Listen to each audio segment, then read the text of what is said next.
Here's a nice old record player made about 63 or 1964, so about 50 years old. It's actually a Pye Sterophonic black box. Now the Pye black boxes were normally mono units, but this is a stereophonic one. There's the logo Pye. It's a bit faded, black box.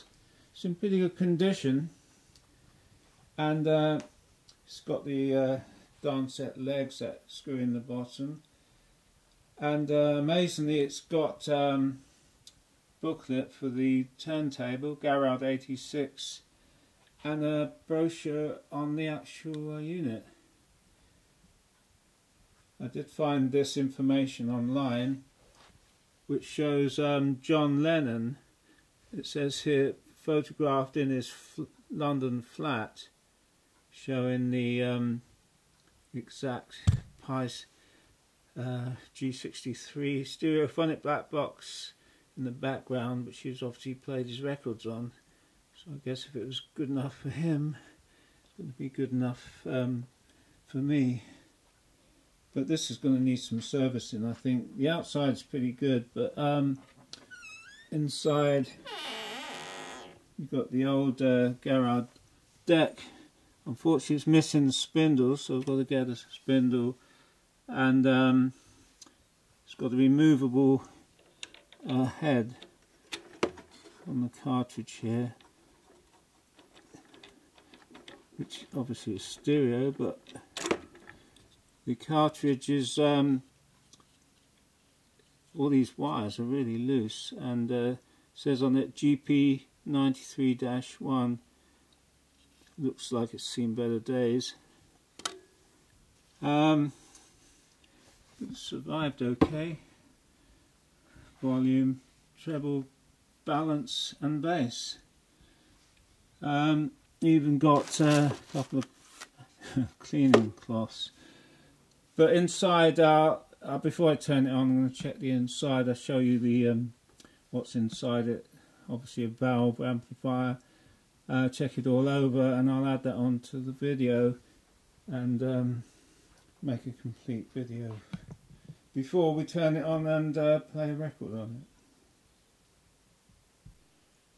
I put the unit on its sides so we can get at the bottom, and on the bottom plate here it's got valve layout, so it's got EZ81s, 4 ECL82s, which are triode pentode combined, and it's got ECC83 as well. It's got a voltage selector which says 110 right up to 250, so it can be used in any country, and model G63, and there's a serial number which fell out as well, 344296. Inside you can see the amplifier on the back of the volume, or on the controls. See the layer of the valves, and hopefully things aren't going to be too bad. I'll draw out a circuit diagram for those who are interested, or you can skip all that stuff to when it's finished. Inside you can see a speaker down there. Hopefully they're going to be alright. Not very big speakers, considering it should be reasonably powerful. You know, I'll have a look, see how we get the amp out. Well, it was a bit easier than I thought to get the top off. It's just held on by 2 screws on the back of each of the top plates, and then it just pulls off from these locating lugs that fit into the front of the case. So on this side you've got what makes a Goodman speaker, and looks like there's a light that lights up the Pye logo on the front, and on the other side, say, another 8-inch speaker, and access to the amplifier. And there's also a little plate down there which says license plate, all royalties have been paid for broadcast of music or something like that. Bit dusty inside. Transformers are covered in like a black wax. Obviously, they used to stop them buzzing or vibrating. Twin pots everywhere for the stereo. Smoothing capacitor, mains transformer, 2 speaker output transformers. I've taken the valves out. I'm going to check them. So carry on checking it out.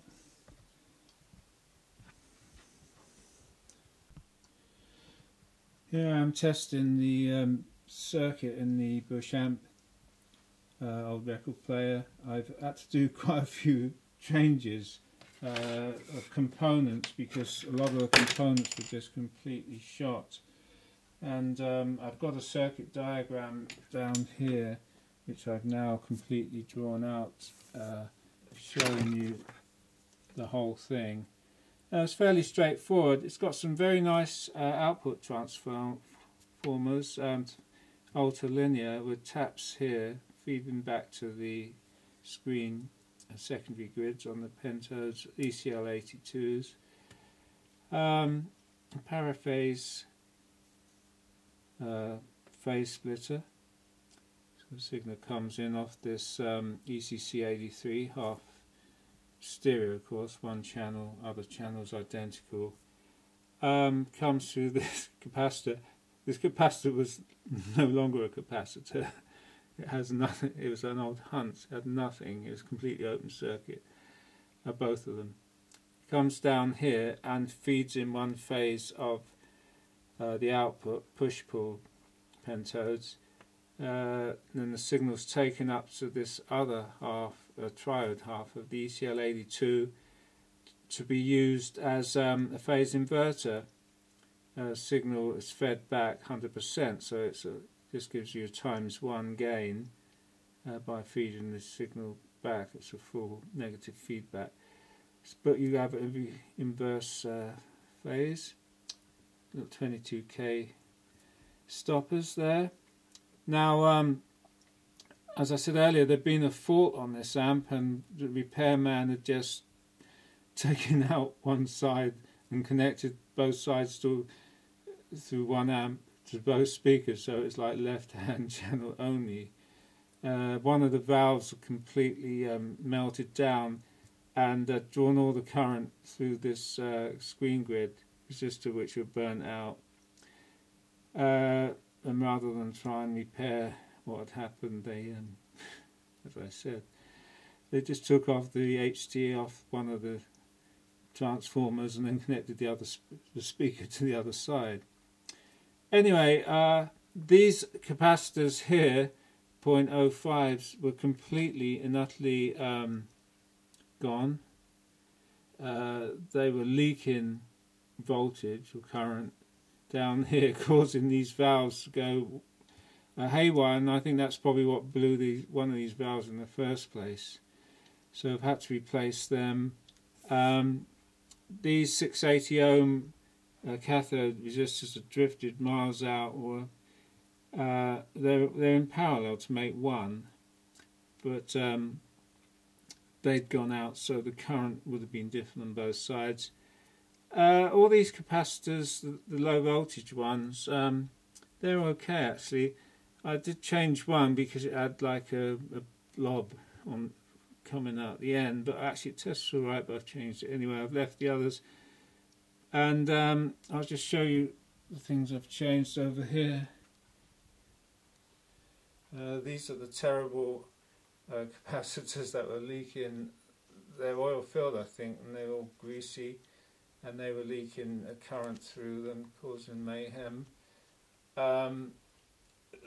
These two on the ECC83 are completely open circuit. They're old Hunt's ones, 0.01, 400 volts, but they're completely open circuit, both of them.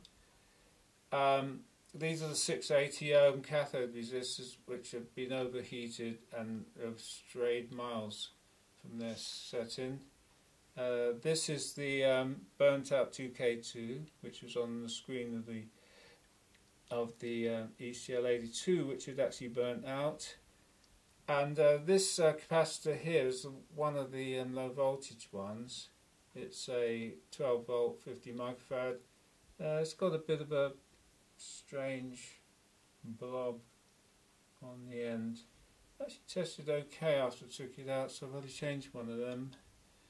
Now I matched up the ECL82s into matched pairs, which is in push-pull is very important to get rid of the hum, heater hum, and also any hum from the B plus, etc. But especially heater hum. If they're not matched, you will get hum. But if they're matched nicely, the hum completely cancels out. I tested 5 ECL82s on my AVO tester and managed to match them in pairs. I got, I did it twice. I've got the milliamps set in minus 16 volts on the grid bias. I measured the milliamps drawn, so I had a 33, a 30, a 32 and a 30. And the gains are very good. They're supposed to be 17, in fact I had 17, 16, 17, 17. So these two matched up nicely. I had a 30, 60, 30, 16, so they became a pair. I marked them up as 3 and 5. And these were 33, 17, 32, 17, number 2 and 4. They became a pair. And they were now put in here. There's one pair there, another pair here, whoops, here, and that's the ECC83. The pins on these sockets were very loose. I put a little valve with just one pin and try each socket. Some of them are just like floppy as anything, and if you bang the valve it's a horrible noise. So rather than place these sockets that were riveted in, I just put some slight little bends on the valve pins, so when they push in they were pushed up against the side of the socket connections, and they're alright now. This is on, by the way, and it doesn't give any noise at all. Now, as I said, the 680 ohms cathode resistors were burnt out, 2 in parallel to give you 340 ohms. I'm actually going to use these big 330 ohm 7 watt resistors. I've got them out circuit, one each side, and I've replaced them by these 330 ohms, not 330, 680 ohm resistors, one on each of the cathodes, just so I could measure the current before, and then I'll take them out and put this back in just to make it neat. I've disconnected the capacitor across them just so I can measure it at the moment. I've done it on both sets of valves, and here I've got the meters on showing the current draw. This is one set here, 21.07, 20.9, so that's nice. Oh, just timed out. And this one, these two, 20.2 and 20.6, so that's pretty close enough. And because they're so close, the hum is really nice and low. I'll just show you on the circuit with 680 ohms, 21 volts, and if you work it out on your calculator, VXIR actually comes out to 31 milliamps per valve. And if you look over here on this old Philips data sheet for the ECL82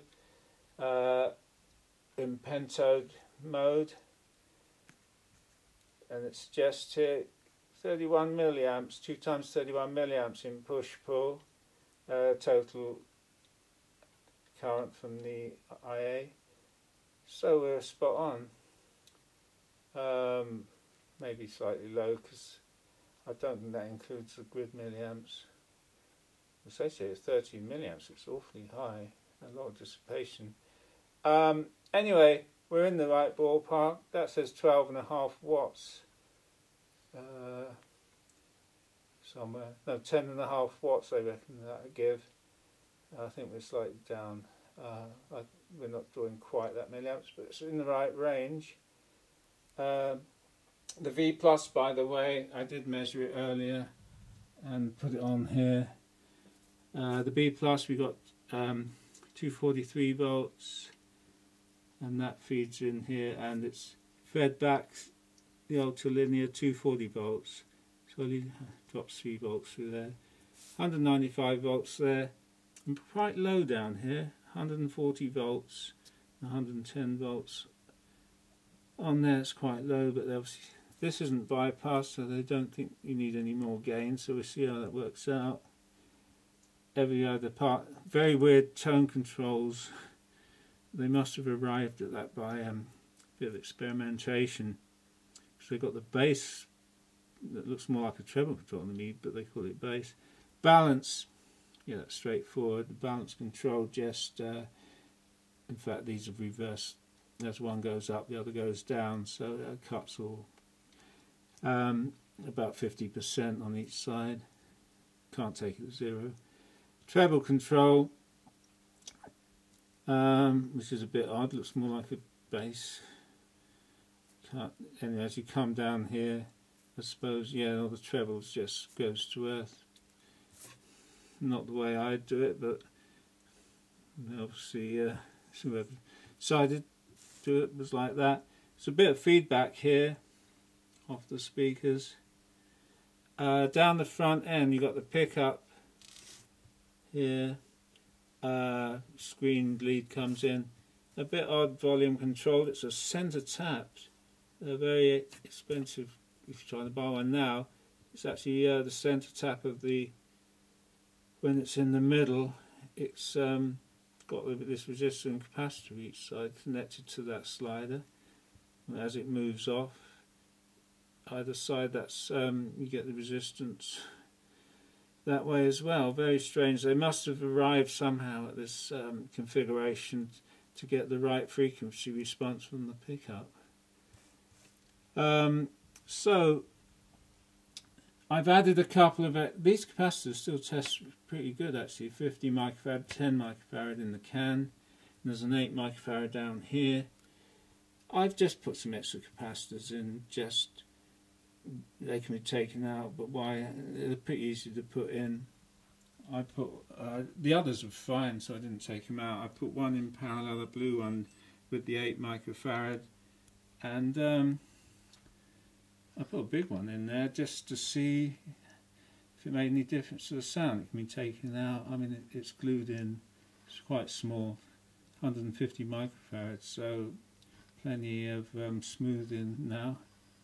That blue one down there was the little cathode bypass capacitor I took out, which I thought was a bit wrong, but I think it would have survived, so I left the others in. Anyway, now that I know this is all working good, I'll take these resistors out, put this big one back in, reconnect the bypass capacitors, and then try and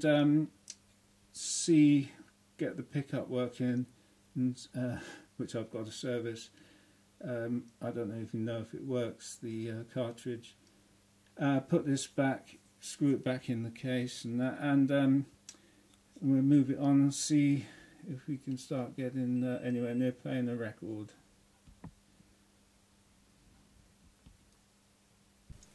I've serviced the garage deck in this bush, the 86. I've cleaned off all the old hardened grease inside and replaced it with some nice slippery modern grease and very thin oil where necessary on sintered bearings, etc. And everything is working nicely, except when you start it up now you can hear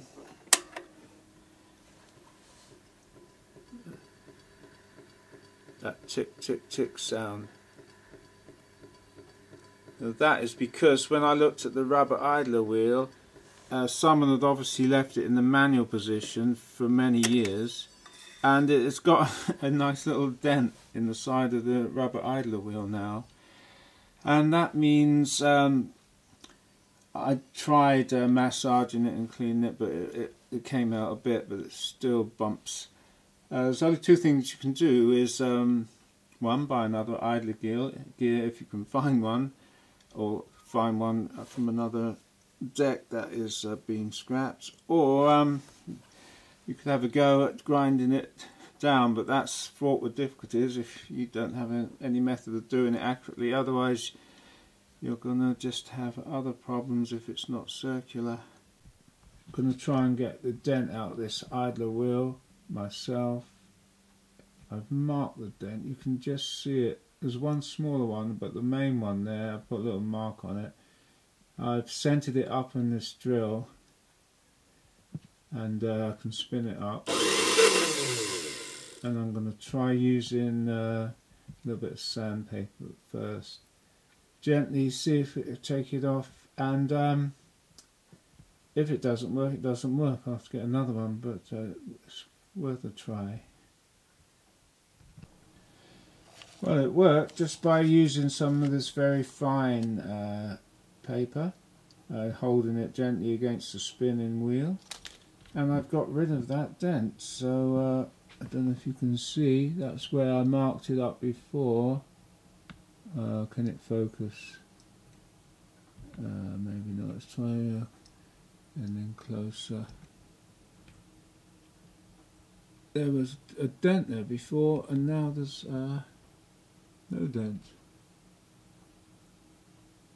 So I'll put it back on, and hopefully there'll be no more of that clunk clunk clunk sound. There's the inside of the idler wheel. I'm just going to put the platter back on. By the way, these platters ring like bells. Listen. It really needs a rubber band, a dampening thing put around the outside of here. Trying to minimise the ringing a bit on this internal platter. So I've coated the outside part here with a rubber solution. This Plasti Dip is like a liquid rubber used for sealing things against water and all sorts of things. So I put a coating all the way around, which won't unbalance it or anything, and hopefully it's going to stop it ringing. It rings a little bit, but not as much as it did. So okay, it's just a matter of putting it all back together, and I've still got to do the pickup head. Well, it's back in and it's on, and the clunking sound is gone. Before it was dunk dunk dunk dunk. Now it's just a little rubbing sound from the centre sinter bearing. So another job done. I've finished servicing the amp, and it's really working well now. Nice matched ECL82s,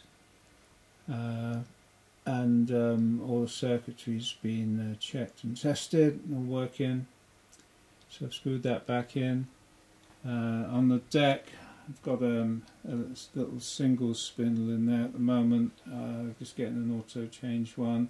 The deck's all working really good, and I've also changed the cartridge in here to a much better one, same as this BSR 12CM, which is with a double diamond, and it sounds a lot better than the original ACOS G93 that was in there.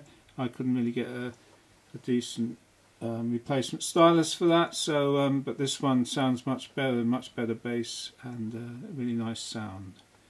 So just got to put the knobs back on, put the case lids back on, and do a test with the sound.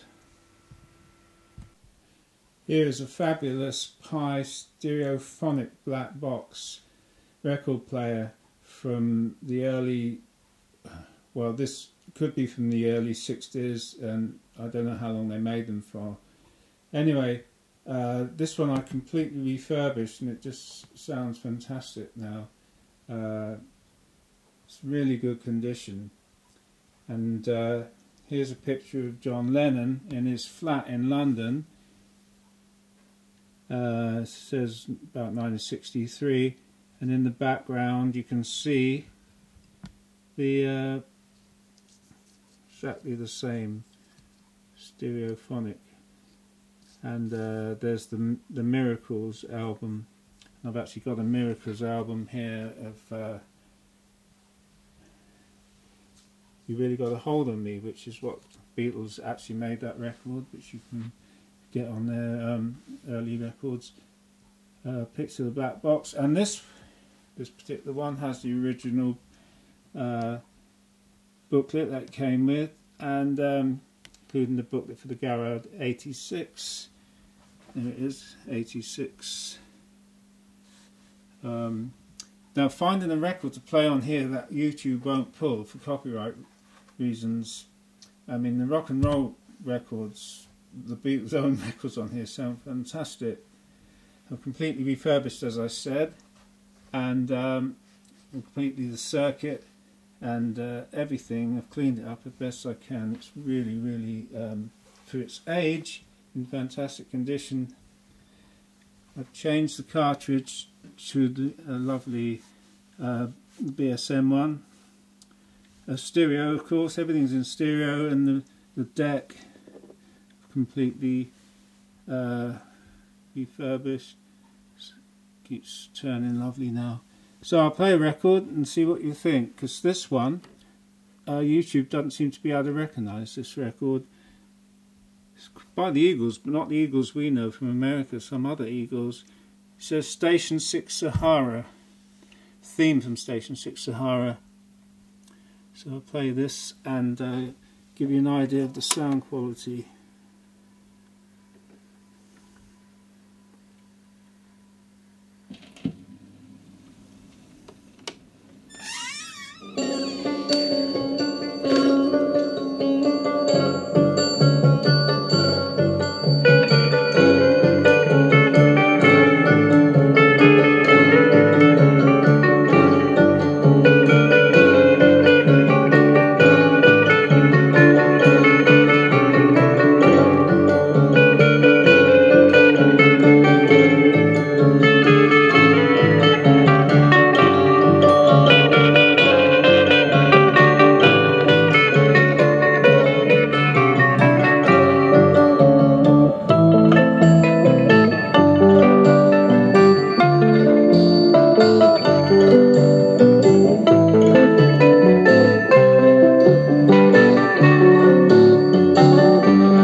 Well, that's a really good sound, you know, good quality record that hasn't been scratched up. Just sounds fantastic on here now. Really, really good.